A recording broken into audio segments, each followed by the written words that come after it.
सभी भक्तों को श्री शिवाय नमस्तुभ्यम हर हर महादेव ओम नमः शिवाय। तो आप जैसा कि जानते हो 15 जुलाई को है गुप्त नवरात्रि का आखिरी दिन, नवमी तिथि का दिन। इस नवमी तिथि के दिन किए जाने वाले उपाय, ये आखिरी मौका है जब आप इन उपायों को कर सकते हो। यदि नहीं कर पाए तो इसके बाद में फिर आपके पास में अगले नवरात्रि आएंगे जब आप इन उपायों को कर सकते हो। कोई भी कामना क्यों ना हो। वैसे तो गुरुजी की कथा में एक माता ने बताया था कि 2 शिवलिंग वाले उपाय से ही उनको संतान प्राप्त हुई थी। तो यदि अभी तक आपने 2 शिवलिंग वाला उपाय नहीं किया है, तो इस उपाय को अवश्य ही कीजिए। इस उपाय को करने से आपको निश्चित रूप से संतान की प्राप्ति होगी, वंश की वृद्धि होगी और यदि कामना आपकी पुत्र प्राप्ति की है, तो वो भी आपकी कामना अवश्य ही पूर्ण होगी। करना कैसे? जो कि मैंने आपको पहले भी समझाया था। इस उपाय को 2 शिवलिंग का निर्माण करना है, पार्थिव शिवलिंगों का। एक शिवलिंग होगा जो भगवान शंकर का स्वरूप होगा और एक शिवलिंग होगा जो माँ पार्वती का स्वरूप होगा। अब भगवान शंकर और माँ पार्वती के स्वरूप से यदि आप ये 2 शिवलिंग बनाते हो और यदि आप ये 2 शिवलिंग नहीं बना पाते हो, यदि शिवलिंग बना रहे हो तो घर के अंदर या फिर बेलपत्र के वृक्ष के नीचे बैठकर आपको इन दोनों की पूजा करनी है। यदि ये 2 शिवलिंग का निर्माण नहीं कर सकते, एक शिवलिंग बना सकते हो, तो उसी शिवलिंग के पास में थोड़ी-सी मिट्टी पिंड स्वरूप में रख दीजिए, क्योंकि माता पिंड स्वरूप में भी विराजमान होती है।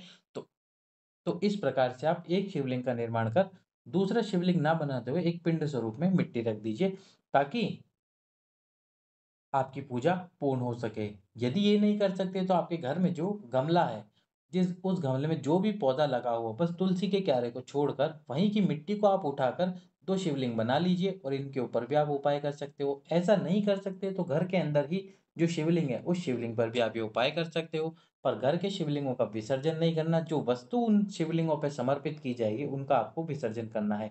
लेकिन यदि शिवलिंग का निर्माण करोगे मिट्टी से, तो उन शिवलिंगों का विसर्जन करना ज़रूरी होता है।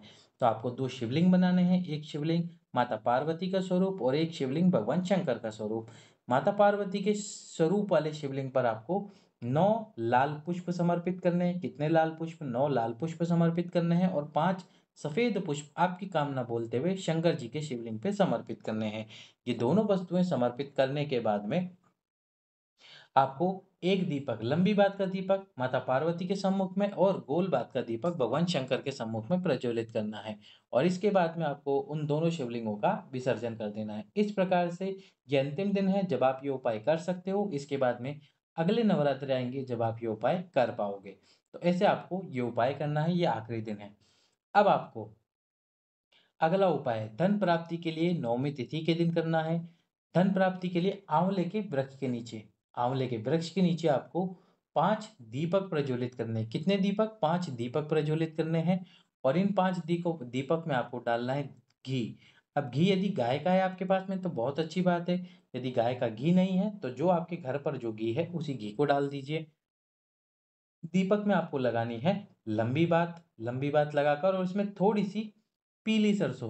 कौन-सी सरसों? पीली सरसों। एक आती है काली सरसों जिसको हम राई भी कहते हैं, वो खाना बनाने के काम में आती है। आपके किचन में वो राई मिल जाएगी आपको, लेकिन आपको वो नहीं डालनी, आपको डालनी है पीली सरसों। पीली सरसों डालकर 5 दीपक आँवले के वृक्ष के नीचे रख देने हैं। धन प्राप्ति की कामना करते हुए इन पाँचों दीपकों में पीली राई, पीली सरसों डालकर लंबी बात लगाकर भगवान हरि हर महादेव, कौन से महादेव? हरिहर महादेव के नाम से आपको ये पांचों के पांचों दीप प्रदोष काल में प्रज्वलित कर देने हैं नवमी तिथि के दिन। प्रदोष काल में 5 दीप प्रज्वलित कर दीजिए नवमी तिथि के दिन। आपकी धन से संबंधित सारी समस्याएं समाप्त हो जाएंगी। यदि आपके आसपास में आंवले का वृक्ष नहीं है और आप आंवले के वृक्ष के नीचे ये उपाय नहीं कर सकते, तो भगवान शंकर के मंदिर में जाइए फिर वो 5 दीपकों को लेकर और भगवान शंकर के सम्मुख में उसी प्रकार से घी डालकर, पीली सरसों डालकर और उसके अंदर लंबी बात लगाकर हरि हर महादेव के नाम से शिव जी के सम्मुख में प्रज्वलित कर दीजिए वो पांचों दीपक को। हरि हर महादेव के नाम से आपकी धन की कामना पूर्ण हो जाएगी, क्योंकि जो भगवान शंकर है उनके अंदर पूरी पृथ्वी समाई है, पूरा ब्रह्मांड समाया है। तो ये हम मानते हैं कि उनके अंदर आंवले का वृक्ष भी होगा और इसी प्रकार मानते हुए हम ये 5 दीप भगवान शंकर के सम्मुख में प्रज्वलित कर देंगे। अगला उपाय, अगला जो उपाय है वो है मनोकामना पूर्ति उपाय, जिसमें आपको 2 बेलपत्र और 1 कलश जल की आवश्यकता पड़ने वाली है। 2 बेलपत्र और 1 कलश जल से आप किस प्रकार से ये उपाय कर सकते हैं। नवमी तिथि के दिन आपको ये उपाय करना है। प्रदोष काल में आपको जाना है नवमी तिथि के लिए, और इसके बाद में सबसे पहले तो शिव जी के मंदिर में जाकर पहला बेलपत्र आपको समर्पित करना है। कहाँ समर्पित करना है? ये जो माता अशोक सुंदरी और भगवान शंकर के शिवलिंग के बीच में ये जो स्थान है, ये जो 64 योगिनियों का स्थान है, इस स्थान पर आपको ये बेलपत्र समर्पित करना है। यहाँ समर्पित करने के बाद में दूसरा बेलपत्र शिव जी के शिवलिंग पे समर्पित करना है आपको अपनी कामना बोलते हुए, और शिवलिंग पर बेलपत्र समर्पित करके आपकी कामना बोलते हुए उस बेलपत्र की डंडी आपके विपरीत में रखनी है। अब विपरीत में डंडी रख के जो आपके पास में 1 कलश जल है, अब इस 1 कलश जल को समर्पित करना है। दक्षिण दिशा से ही करना ये उपाय, और जब जल समर्पित करना शुरू करोगे तो आपको क्या करना है? जल समर्पित करना शुरू करना है माता अशोक सुंदरी से। माता अशोक सुंदरी से जल समर्पित करना शुरू करना। यहाँ पर जल रखते हुए, कलश रखते हुए आपकी कामना बोलना और जल इस प्रकार से समर्पित करना। अब जल समर्पित करते करते आपको पहुँच जाना है ये जहाँ पर आपने बेलपत्र समर्पित करा है भगवान शंकर और माता अशोक सुंदरी के बीच में जो स्थान है, तो यहाँ से जल समर्पित करते करते आपको पहुँचना है इस स्थान पर। आपकी कामना बोलते हुए आपको जल समर्पित करते रहना है। जल की धार बिल्कुल भी टूटनी नहीं चाहिए, और इसके बाद में आपको पहुँच जाना है भगवान शंकर के शिवलिंग पे।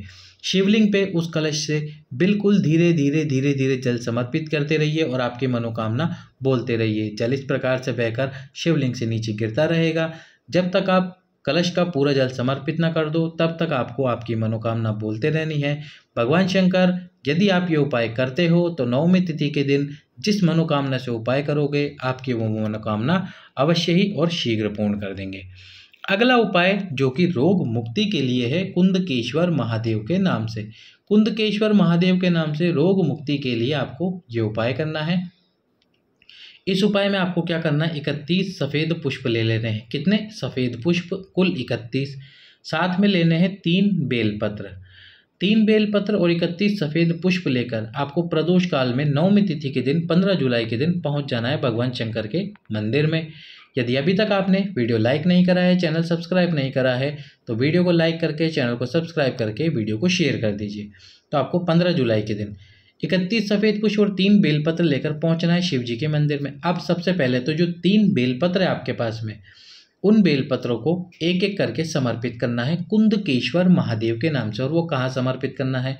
पहला जो बेलपत्र होगा वो समर्पित होगा ये जो माता आद्य शक्ति, क्षमा करना, ये जो माता अशोक सुंदरी का स्थान है, इस अशोक सुंदरी के स्थान पर पहला समर्पित होगा बेलपत्र। दूसरा जो बेलपत्र समर्पित होगा, इसकी डंडी जलाधारी की तरफ, ये जो माता पार्वती का जो हस्तकमल वाला स्थान है, इस स्थान पर दूसरा बेलपत्र आपको समर्पित करना है। और तीसरा जो बेलपत्र समर्पित करोगे वो करोगे भगवान शंकर के शिवलिंग पे। भगवान शंकर के शिवलिंग पे तीसरा बेलपत्र समर्पित करने के बाद में आपको जो 31 आपके पास में पुष्प है, जब ये तीनों बेलपत्र समर्पित करोगे तो आपको कुंदकेश्वर महादेव का नाम लेना है। अब जो 31 सफ़ेद पुष्प है, ये 31 सफ़ेद पुष्प आपको एक एक करके समर्पित करने हैं, और ये सारे पुष्प शिवलिंग के ऊपर समर्पित होंगे। शिवलिंग के ऊपर समर्पित होंगे कुंदकेश्वर महादेव के नाम से। जब सारे पुष्प आप समर्पित कर दो, तो ये जो 3 बेलपत्र आपने समर्पित करे हैं, एक माता अशोक सुंदरी, दूसरा माता पार्वती, तीसरा शिवलिंग पर, तो इन सारे तीनों के तीनों बेलपत्र को उठा लीजिए।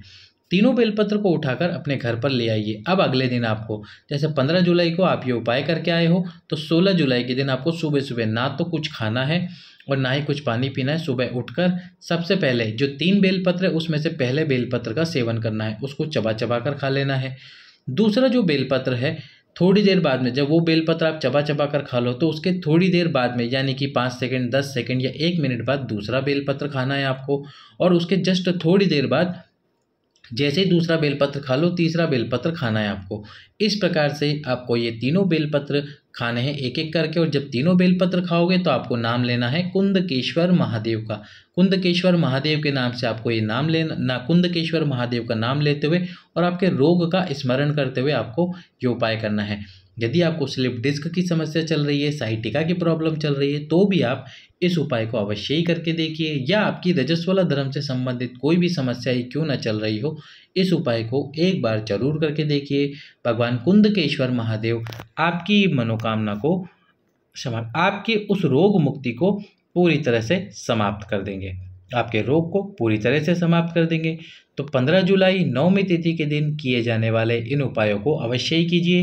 भगवान शंकर आपकी सभी मनोकामना पूर्ण करे। यही मेरी शिव जी से कामना है। सभी भक्तों को श्री शिवाय नमस्तुभ्यम। हर हर महादेव। ओम नमः शिवाय।